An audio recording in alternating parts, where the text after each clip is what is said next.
It's Emily back for another week to talk to you about music and singing. Over the last couple weeks, we've talked about a lot of basic musical and singing concepts. Well, today we're going to talk about something that definitely happens to singers and happens to musicians, but also happens to a lot of other people in a lot of ways that have nothing to do with music or singing. And that is stage fright. What is it? What does it mean if you have to deal with it? And what can you do to make it a little bit easier on yourself? So today we're going to spend the whole video talking about how to overcome stage fright. Whether you are an actor or a musician or a singer, or you just have to get up in front of your class, maybe you want to ask a question, answer a question, eventually someday have a job interview. These are all situations in which you might find yourself feeling those same feelings that performers get with stage fright. So let's talk about that today, and hopefully you'll come away feeling a little bit better about yourself and have some new tools in your tool bag to feel more confident when you need to use your voice or show up in public. So what exactly is stage fright? Is it literally being afraid of the stage? Well, sort of, but not exactly. Stage fright refers to feelings of anxiety or nervousness that we feel when we have to get up in front of a person or people and do something or say something. So you can see that while, of course, stage fright can be a part of being a performer, there are also lots of times in life when we have to kind of put ourselves out there and say something or do something in front of people.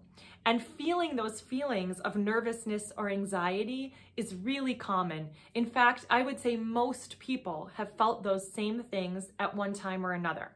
So let's talk a little bit about why we get those feelings of anxiety to help us understand what we can do about them. Whether we like it or not, whether we know it or not, and whether or not it's in our control, all of us at heart want people to think that we are smart, that we are brave, that we are good at things. So behind our feelings of anxiety when we have to get up in front of people are these thoughts that we really want to do a good job, and we really want other people to think that we did a good job. In other words, when we get up in front of people to sing or speak or do things, we are making ourselves very vulnerable. And being vulnerable literally means opening yourself up to getting hurt. It means allowing the possibility that maybe people won't think we did a good job, or maybe people won't think we're brave or won't think we're smart. And it sounds bad when you put it that way, leaving yourself open to being hurt. But being vulnerable can also have a very positive side to it. Being vulnerable means opening yourself up to express what you're truly feeling and to show people a very honest part of yourself and who you are. So behind those feelings of nervousness and anxiety, we also know that we have the good intentions of sharing from a place of truth and honesty and hoping other people will like us for who we are. So while it can feel very scary, it is a very brave thing that we're doing and a thing that comes with good intentions. So let's talk a little bit about how we can give ourselves the best brain power and mindset to tackle those feelings of vulnerability, nervousness, and anxiousness when we do have to speak, sing, or get up and do something in front of other people. Before we talk about some tips and tricks to help us through feelings of anxiety or nervousness when it comes to getting up in front of people or using our voice or doing something in public, let's talk a little bit about what it means if we have these feelings. It might feel like it means, oh, I'm going to get a bad grade on my speech, or nobody's going to like what I have to say, or I'm going to forget my words, or I shouldn't even try, I shouldn't be a performer, I shouldn't get up and sing. It can feel like those things might be true, but those things actually aren't true. Just like everything else in life, getting up in front of people takes practice. And just like everything else in life, some people are naturally better at it than others, but that doesn't mean that those of us who struggle a little bit shouldn't try. It just means we might need a little help, some tips, some tricks, some tools to help us improve and build our confidence. So if you are one of the people that are feeling these feelings, just know that it's completely normal and it makes you very human to feel these things. Because like I talked about earlier, it means that you really want to do a good job and you want people to think you've done a good job. So sometimes we put a lot of pressure on ourselves or even imagine pressure coming at us from other people, from our parents, from our teachers. And it can be really hard to slow down and think about what is really true and how we can help ourselves get through some of these feelings. So now let's talk about some of these tips and tricks that can help us through these very normal feelings of nervousness.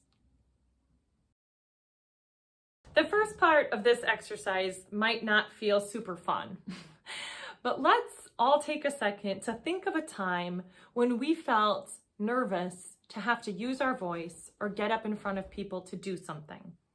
It can be a lot of different things. It could be needing to ask a question in class, raising your hand, and when you're called on, feelings of nervousness that people might laugh at your question or think that you're dumb for having to ask a question. Or maybe the teacher calls on you and even though you know the answer, you freeze up and you get scared and you can't say the thing you wanted to say. Or maybe you want to sing a song or play your instrument in front of people and you start to feel sweaty or nervous. These are all normal things. So take a second to think about a time when doing something like that made you feel a little bit nervous. Like I said, getting up in front of people, doing these things, just like everything else in life, it takes practice. So the more you do it, the easier it gets. But that being said, it can be really important to have a game plan. So the next time you find yourself in a situation like that, you have a game plan for how you want to handle it. And it might not always go perfectly the first couple times, but it helps to focus your brain on the right things so that you can accomplish the things you want to accomplish with as few of those feelings of nervousness and anxiety as possible. So let's talk about a couple game plans you might be able to use for yourself the next time you feel those feelings of nervousness or anxiety. Game plan number 1, have a schedule. If you have a big day coming up, maybe you have a test, maybe you have a basketball game, maybe you have to get up and sing that day in front of class, anything that you can think of that might cause you some anxiety, that day, give yourself a schedule. Some things might be easier to do the night before. Can you make your lunch and put it in the fridge? Can you put out some clothing so you don't have to decide what you're going to wear that day? Can you set your alarm so you know you're going to be up on time? Little things like that can make a big difference on a day when your brain is already a little bit nervous about something important that you have to do. So, game plan number 1, calm your thoughts, keep it simple, make a schedule. Game plan number 2. Game plan number 2 is going to be for those times when you don't need a whole schedule for your day, when it's not a big event that you're thinking about, but maybe something smaller. Maybe something like raising your hand to ask a question, or maybe answering a question in class. So, game plan number 2, I'm going to call a mini routine. Your mini routine is going to give you just a little bit of time to slow things down and set you up to feel more confident. So here are 3 things you could do as part of your mini routine. Step number 1 would be to write things down when you can.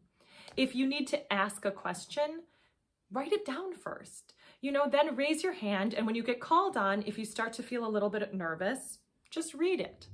Same thing goes for answering a question. Maybe keep track of what's happening in class. Take notes. Something like taking notes, writing things down can help a lot then when you get called on or need to ask a question. So step number 1 would be to write things down when you can. Step number 2 is going to be take a drink of water. Sometimes having something physical that you can do when you're nervous can feel really good. So let's say you want to ask a question.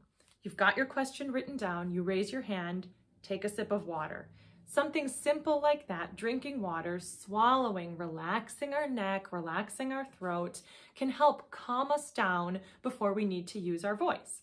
So, write things down, try taking a drink of water.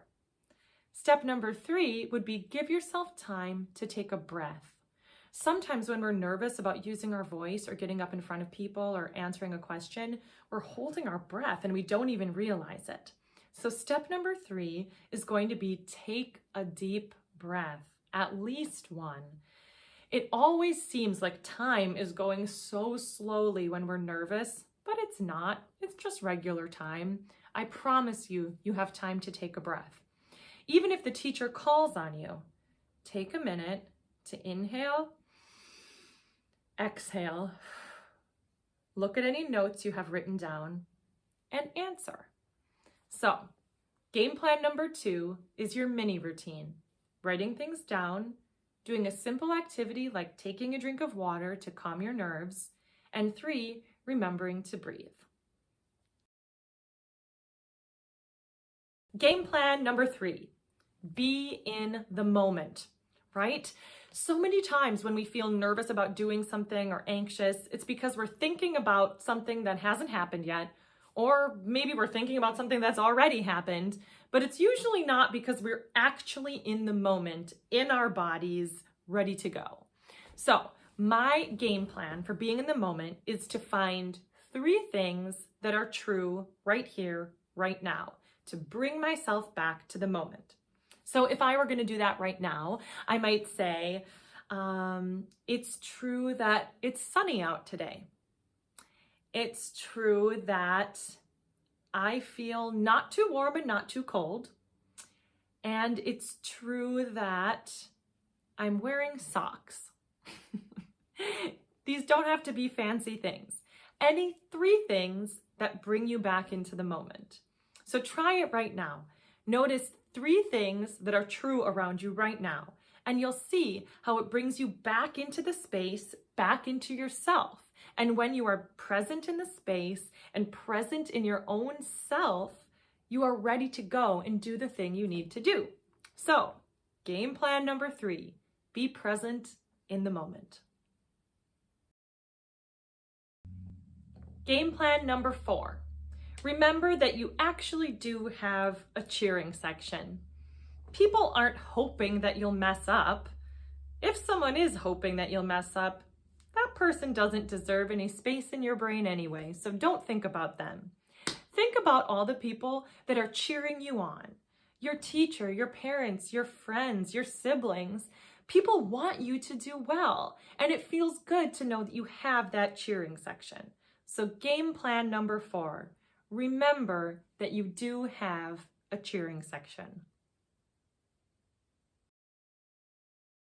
Let's sum up our 4 game plans. And remember, you can use these game plans in lots of different situations. It can be a performance, a sporting event, wanting to ask a question. Try them out, see what works for you. Here are our 4 game plans. Number 1, have a schedule. Number 2, mini routines, taking time to write things down, have a glass of water, take a breath. Game plan number 3, be in the moment. Notice 3 things that are true right here, right now. Game plan number 4, remember you do have a cheering section. Overcoming feelings of stage fright, nervousness, or anxiety when we've got to get up and use our voice or do things in front of people takes time, just like everything else. It takes practice. Hopefully some of these game plans might help you out the next time you're feeling like you need a little boost. Another thing that can really help is talking about it out loud with people. Find a teacher you trust, maybe your parents, brothers and sisters, or maybe your friends. Ask them if they've ever felt these things too. I'm sure that they have, and maybe they've got some tips that might help you deal with it too. Challenge yourself to get up and try some of these things that feel scary. I promise it's really worth it to learn how to be vulnerable and to share what only you can share with your unique voice. I hope hearing me talk about stage fright today helped you feel a little bit less alone. Now you know that even a professional performer like me needs these tips and tricks to feel calm and confident when I've got to get up in front of other people and use my voice. I look forward to seeing you next week when we'll put together all these things we've been talking about over the last weeks and look at some music together. Have a great week. Looking forward to seeing you next time. Bye.